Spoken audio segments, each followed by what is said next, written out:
What up, everybody? Toy Dubs back in the building. Actually, out the building since today I wanted to be outside because today's video is about lighting, specifically lighting in your toy photography. Now, with lighting, there are so many things I could talk about depending what you use to take your shots, a camera, your iPhone, Samsung, whatever. Things like aperture, ISO, shadows, highlights, so many things. But I want to go over the things that I really like to use in my toy shots. Mainly just three types of lighting. I'm not really sure the third can count, but I'll get to it. So, with lighting, my number one type of lighting I like to use is the natural lighting, which is pretty much going outdoors.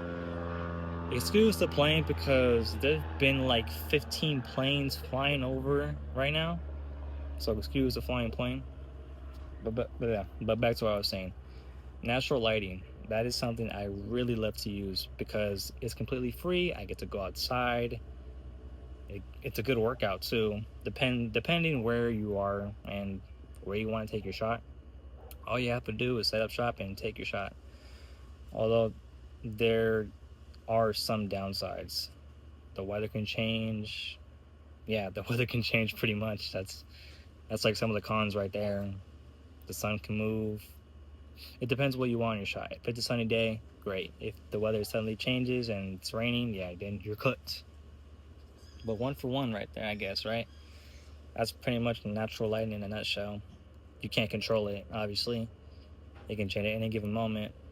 So, to prepare for that, for the ones who mainly like shooting outdoors or wherever you are for your tour photography, just plan ahead of time and look at your local forecast because it does come in handy. It has saved me sometimes when I shot outside these days. The second type of lighting I like to use is artificial lighting. Things like this, flashlights, any type of light source indoors. So, say for example, a bathroom light, desk lamp, kitchen light, living room lamp, any type of light source inside. That's pretty much artificial lighting right there. And if you want something like this, obviously it's gonna cost money, right? This hobby is pay to play. I'm not sure how much this was. This was a gift from my dad for Christmas, so shout out to him. I actually have two. This one right here and then one right here. But anyways, like I was saying, it depends what you want for that type of light source. If you want something high end, you're gonna have to pay high end type of money to get those things. If you want something cheap and reliable, there are good options. I'll put some options right here somewhere. Just look at reviews, look at other videos besides mine, because there are some products that are pretty high end but affordable. So look into that when you can. Now, the third type of lighting that I mentioned before, it's pretty much lighting in editing. Now, I mentioned this way before in my first video, but I never dived too deep into it because you can do so many things with these editing apps and it costs no money. Now, unless you want to drop money for the premium features, but I wouldn't recommend since they're just filters and if you want to make it look a certain way, go ahead. But mainly the free items in those editing apps can help you. Really. Say you want to light up a partial spot in your scene, bam, go ahead.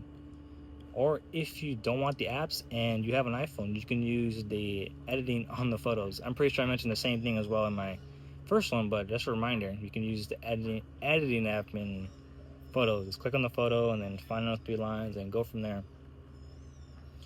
Now for the pricing on the premium side. Now I'm not talking about the apps no more.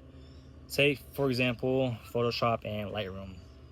And there are some applications that do cost money, and if you do have top dollar, you can go ahead and spend it and get that type of good editing or high-end editing, if you will. But it just depends what your preference is when it comes to editing. It doesn't matter as long as you are happy with what you got and you can work with it.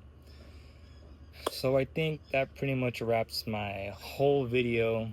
My video is going to be like 5 minutes long, I think. I'm not even sure.